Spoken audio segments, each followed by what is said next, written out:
Welcome to Amy's Bookshelf Reviews podcast.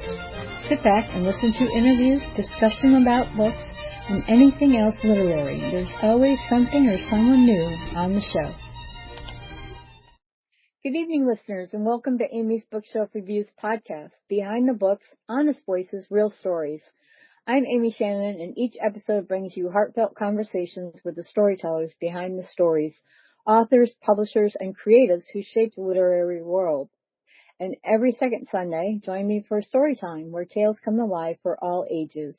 Let's turn the page together. And tonight we have an author with us.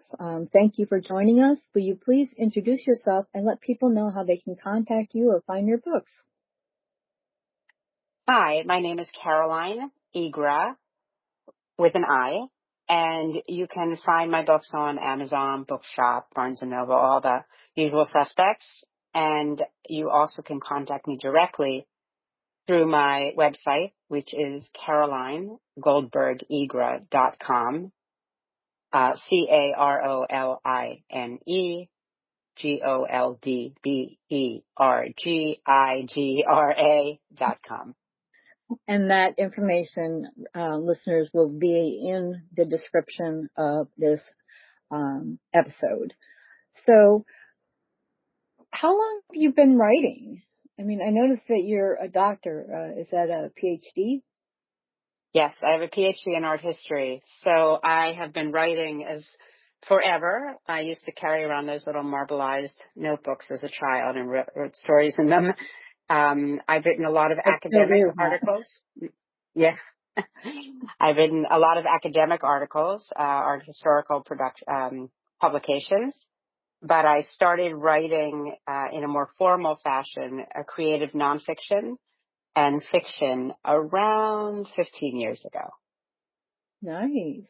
Did you find it when you switched from writing for academics to, writing even nonfiction or fiction, that, I don't know, that sometimes, you have to get into a different mindset for that?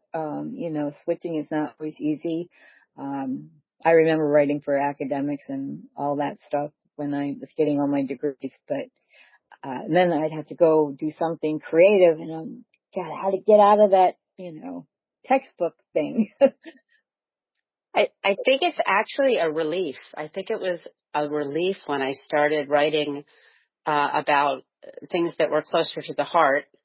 Even if it's fiction, it's usually close to the heart and a lot less technical. I still, when I write academically, I just feel like I'm wearing a suit of armor. I'm just kind of ready for the war, and I use all of the research that I need and figure that out. But the writing that I've been doing in the last 15 years has just been extremely satisfying. It just is. It doesn't flow any easier necessarily, but it comes from inside, so it's a little bit easier. Yeah. I started not that long ago writing nonfiction local history books, and it was like a big change because I used to write full-length novels, and then because I have some disabilities, I started just writing short stories and went back to poetry. And then I wrote this paranormal short story, and I had to do some research for it. And it was the first time I wrote a book that took place in my hometown, because usually I just made up a town or used like New York City or something like that for my settings. But when I was doing the research, I was like, oh wow, there's so much I didn't know. So then I decided after that book, that one inspired me to go the nonfiction historical way. So, and I'm doing research now for my second book on that, but it wasn't very easy to, sometimes because it's so long ago, there's holes where, especially where people, especially women, there are a lot of holes in history, and they're, like records and things like that. The only time you end up knowing, about someone is if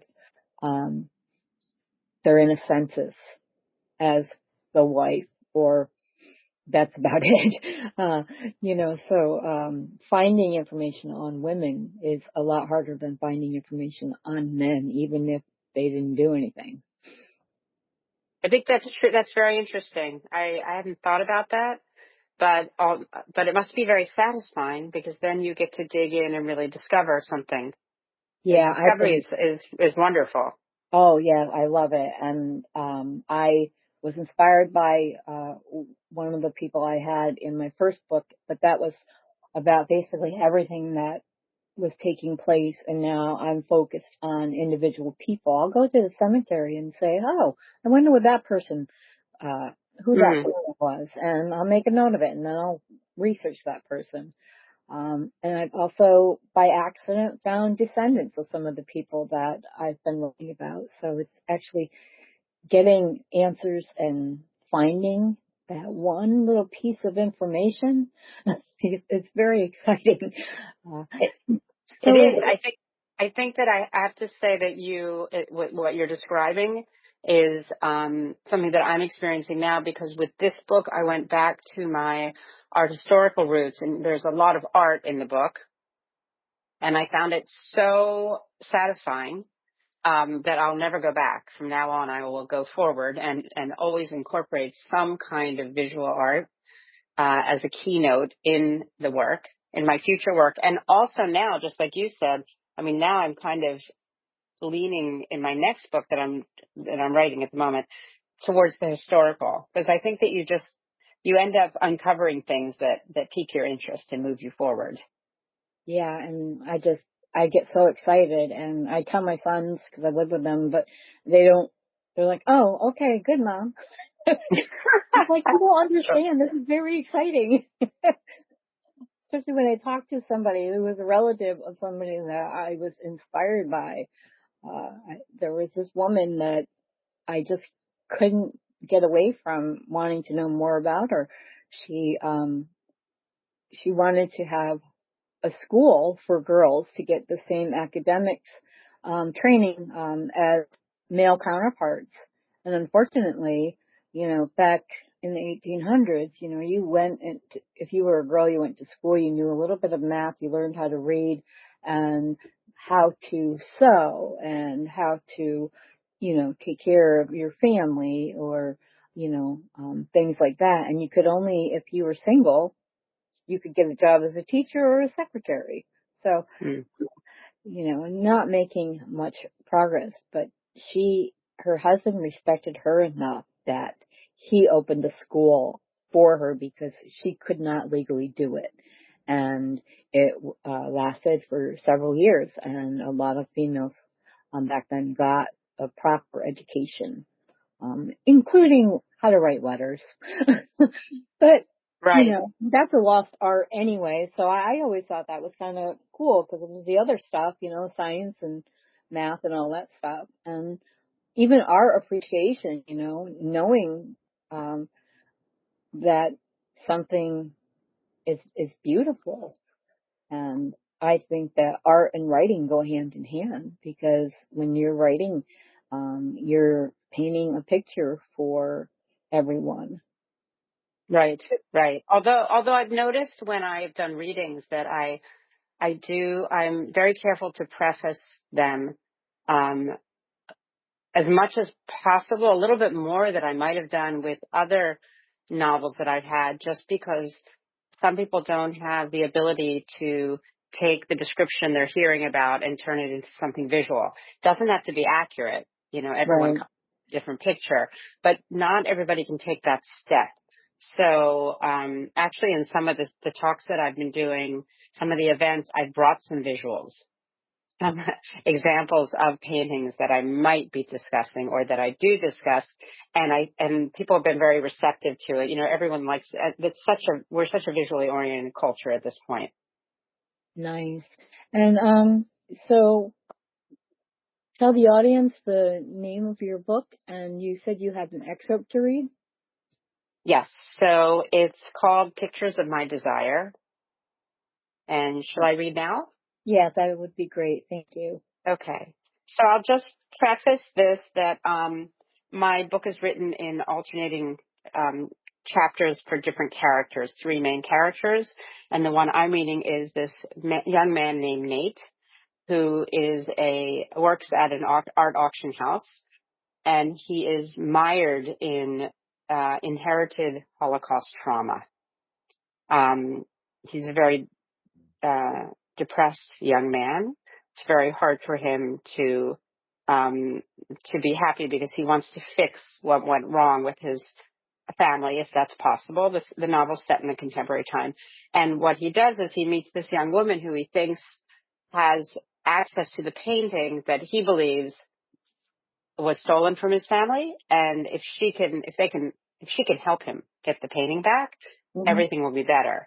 So she doesn't really know that part yet, that her name is Emily, but she understands that he has some issue with the Holocaust, and she wants to help him, and she's an art historian. So she takes him they walk up Madison Avenue in New York City, and they walk towards the Jewish Museum because there's an exhibition of stolen art that was stolen during the Holocaust. Right. Art that was stolen and then returned in many cases when it was discovered. In the few cases where it's discovered, it was returned. So the whole issue of restitution comes up. So they're in the gallery, and they're walking around, and he hates it. He's miserable. He doesn't want to be there. He doesn't want to see any of what she's showing him, but he likes her. So he can't run away. They're in two rooms. We're in the first room. It's mostly newspapers and documentation, and the second room is a room of contemporary art. So to start in the first room, it says, I unbuttoned my collar in the first gallery, trying to cool down, but continued perspiring more by the second. Emily didn't have any idea that she'd walked into not only the source of my pain, but my main reason for seeking her out in the first place.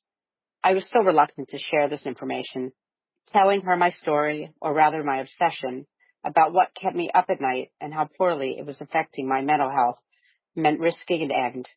I would come off as crazy, and she'd run. The only thing that kept me calm was Emily herself.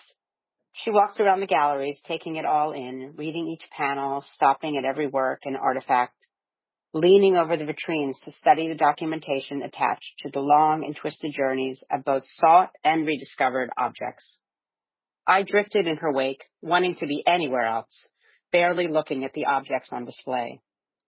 Although Emily knew nothing of my frenzied search, she was aware of my family's losses during the war. I suppose she figured this exhibit could bridge the gap that had opened between us when I'd freaked out at an earlier time, that it would address the injustice, but I didn't appreciate the purified, cleaned-up version of the subject presented within the museum's galleries, in the happily ever after that had nothing to do with my own experience. The sanitized story presented at the museum belittled the tragedy, denying the magnitude of the damage experienced by the families in the generations that followed. Whether or not property was recovered, searches reaching a satisfying end, was entirely beside the point. The pain of those caught in the tide was the real story. We stepped into the second gallery. Here, there were only a handful of works, but they were enormous in dimension, spaced at a large distance from one another, allowing visitors maximum room for concentration, even reverence. I felt a little more comfortable without the clippings and yellowed pages of history in the former galleries. This large open gallery held works dating to the last few decades, created generations after the torturous period of theft and confiscation. Having no direct contact with the stain, I could view them as pure art, the kind of thing marched through the galleries of the auction house every day. At least, that's what I thought when we entered. But letting down my guard and beginning to relax was a mistake, because the sorrow that surrounded me in this gallery, once I understood its content, was overwhelming. To my left was a work that looked like a simple patchwork quilt. Casually moving closer to get a better look, I saw that the vast field of yellow I'd assumed to be flowers was instead a network of smaller fabric panels, at least 20, each based on sketches of everyday life produced by the children at Theresienstadt. I'd once read a book describing how the Red Cross had encouraged the children imprisoned there to recreate the minutiae of their daily lives, as if this act might hasten their return to what they'd been forced to leave behind. I dropped Emily's hand in shock, my head pounding as my blood pressure rose. I'd never thought about the children, about what it was like to grow up in this way. My grandparents were a bit older when their world turned upside down. Turning away, I was immediately confronted by an enormous oil painting. From afar, it looked abstract, a field of crosshatches with no relationship to a real object. But with closer study, I discerned the bold, expressionistic rendering of an architectural structure, thick with black brushstrokes, deconstructed into two-dimensional parallel planes. The text labels on the wall identified the subject depicted as one of the synagogues in Berlin destroyed on Kristallnacht. I felt dizzy. I swiveled, putting the human torment suggested in these first two works behind me, shutting out the troubling thoughts they provoked. I marched across the enormous gallery to the last work, one that seemed empty of significance, having no subject matter whatsoever. This was going to be safe. The work was a large rectangle covered with sweeping swaths of brown, beige, and black. It looked like an image of a rainy day, one of those where the world turns to mud. I began to breathe a little easier, certain this canvas was innocuous, unlike the others hanging nearby. It would provide the break I needed. But I was wrong. The assumption that the gallery would offer a sanctuary from the black and white horrors displayed on brittle paper in the previous ones was incorrect. In fact, this collection of contemporary art was bursting with modern interpretations of the wrongs done to innocent people during World War II. In some ways, the pain suggested here in contemporary art was even more incisive than that provided by the historical record of works lost and found. Closer inspection of this last work revealed actual coils of barbed wire worked deeply into the rivulets of the oil paint, ripping jagged holes in the smooth surface of the canvas. The artist's allusion to the evil wrought in the camps was crystal clear. My mind slipped to my grandparents, to their fear and their eventual flight. Dizzy and disoriented, my heart aching, I stepped away from Emily, stumbled and fell. Thank you. Wow. Very powerful. Difficult to read. Yeah, Yeah, it's I see tough. why It's you would hard. choose that one, but that is, yeah, that is very Heavy. powerful. It's And heavy. yeah, Mm-hmm. it's heavy, but it's reality, you know. When you, were writing this book, and I know that, you know, you, know a lot of, you know, you are a major in art history and things like that. Did you have to do like extra research about the paintings retrieved, you know, from the Holocaust and, the process of how they are able to find survivors, if they are able to find any descendants from those Right. who, Well, there are two questions there. So the second part is that most often, if works are discovered and returned to the family, it's to the descendants. yeah, In most cases, no one's alive of the families. right, I mean, it's possible, but it's getting more and more impossible as time marches forward, and we're up to 2026. yeah, Um, yeah, but in terms of the study of stolen art, yes, I had to do a lot of research into it. I have to say there are a few works in fiction that have covered the art recently. Not just stolen art, but stolen jewelry, stolen property, things that were just taken. Um, I'd also discovered something very interesting, which is that any piece of art that was sold when a country was under occupation is considered stolen, even if it was sold. oh, Because, yes, so for example, there were many, many people, especially big art collectors in Paris, that when the Vichy government was in power and took everything over, they sold their collections for a song and a dance, basically, mm, with the hopes of getting free passage, that they wouldn't be sent on to the Velo or Drancy or Auschwitz. So basically, I did a lot of research. There's also an act of 2016. There was a law enacted in the States that basically says that you have to return paintings if they are proven to have been inappropriately obtained, at least in the States. But every country has a different process. But in general, people, including museums, are returning paintings, even in the case where they bought them for quite a bit of money. So as I only, it's very rare to hear of an instance when the museum is dragging their feet on it because they really don't have much of a choice. But yes, I enjoyed the research, incidentally. Yeah, and Back to my roots in the library. I know that's really interesting. I wasn't aware about even if you sold it that it was considered stolen in Mm-hmm. some ways. Maybe the museums, and this is just I guess maybe they return it, but maybe they, I don't know, photograph it and do a print in honor of it or something. So I've seen those Yeah, too. right. Right. I don't know. I mean, remember, everything is online at this point. Everything is documented, so that's not an issue to them. But in most cases, they're fairly big museums. There's some in Germany that've had to, obviously, recently returned works. The Met has had to return works. And as I said, there is a painful financial price tag to this. Um, and actually, I have heard of museums dragging their feet a bit lately, dependent upon which work. In many cases, they probably make a deal with the family to keep the work, Hmm. to acknowledge that it belongs to the family, because you can't just keep any of these works in your living room. Yeah, yeah. They would fall apart. So, so in any case, sometimes they can cut a deal where they still have the work in their collection, even though they no longer own it. Oh, well yeah, I guess, I can see that, I mean, there are probably, artists that, they put them on display in museums because they have shows or whatever, and I could see that happening. Um, Right. so it makes sense. And unfortunately, um, there has to be, like you said, there's a law about, returning, um, the artwork, and I can just imagine.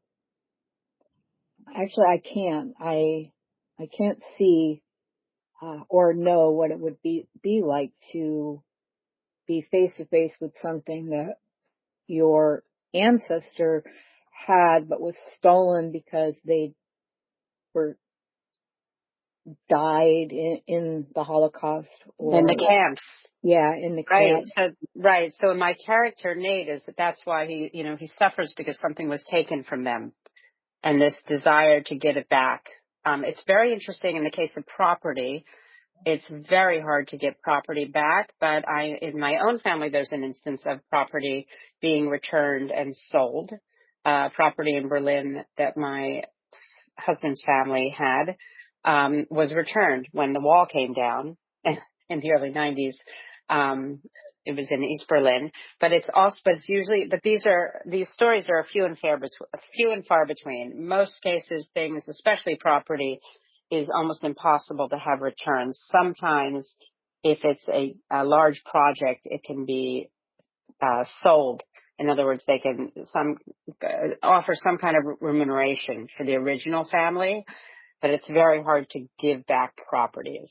But there's so many genres. I have a whole story about jewelry also. So Oh, it's surprising. Yeah, it's kind of endless, unfortunately. So much was taken. Just people just walked in, and there was a law after the Vichy government took over in Paris, that Jews no longer owned anything. So even if they were sitting in their same apartment they were sitting in 2 years ago that they had bought, with their couches and their tables and paintings on the walls, they officially own nothing. right. So, right. So it's not a happy subject, that's for sure, but it's a fascinating one, especially the idea of, I mean, if you can't right the wrong, which of course nobody can right the wrong, Right. in some fashion, compensating people. I think that the stories of people that have recovered artwork and recovered property are they're very satisfied with that. They get something back, some little piece of something that went wrong is made right. So, Yeah.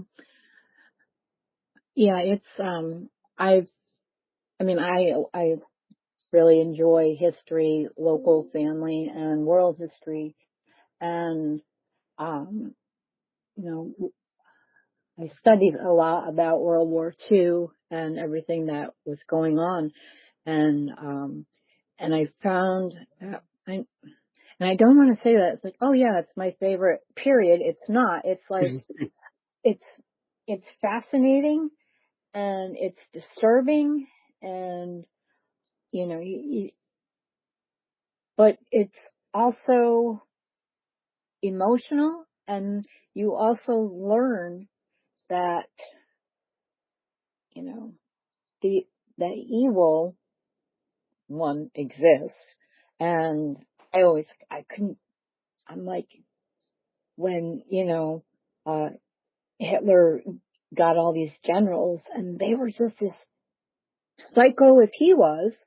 It's like, how do psychopaths know that it's okay? Let's all join. This is fun. Let's, start killing people. And I always found that it was like, I mean, some people did not, they only did it under duress. Um, some only did it because they were soldiers in the Luftwaffe. And I probably really messed up that name. And, those were the soldiers that were just doing their job because it was soldiers. So they were on the battlefields, but then you had the SS and, the generals and, people stealing anything, basically the clothes off the backs of the people that they were just shooting and throwing into pits, or telling them they're going to go take a shower. And it's, it's like one of those things that you can't imagine, but that it happened. And for people there are some that like deny that ever happened, but, it is a heavy subject, but it's also something that is important. And, Well, it's not that long ago. I mean, it's it's not. to know that there was such inhumanity as the few examples you were giving it's one thing when you can push it way back to, and kind of think, okay, but it doesn't have anything relevant to do with our days, but it's simply not that long ago. No, it's not that long ago. And it's long enough. It's not that long ago. And some families, that's where their bloodline ended, but others, um, survived and continued and persevered. How they did that, I don't know. And then, they had families and children, and then they still have descendants out there now. I don't think there are very many Holocaust survivors still alive. I've seen a lot, like there was this, woman, I can't remember, her name, but she had passed away years ago, but she was a survivor.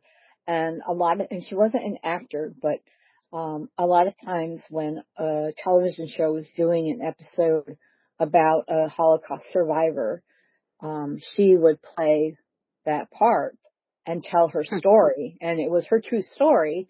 They just made it part of that episode. I think she passed away. Well, it's been quite a while, but it's like every time you hear that story, and it's disheartening, and I don't know if people quite learn their lesson from it. No, I think you're right. Oh, for sure not. I'm sad about we're all going to repeat all the mistakes we make again and again. There are a few survivors, incidentally. There are still there's survivors I know in Israel now and elsewhere in the world. But there won't be soon. Right. The window is closing. I mean, I think that if you were a baby at the time, which was completely possible, you could be, say, 80s, low 80s. So we might have another 10 years, and that's it. And then they won't remember anything anyway if they were babies. Let's That's hope not not. Yeah. right. Yeah. Let's hope not. Exactly. Maybe better not to. Well, I really enjoyed this conversation. I know it was heavy, but I can't wait to read your book. I have it now, so I will definitely read it. And if you, in the future, have any other books coming out and you would like to come back, or we could have you come back and continue this conversation, I would really appreciate that.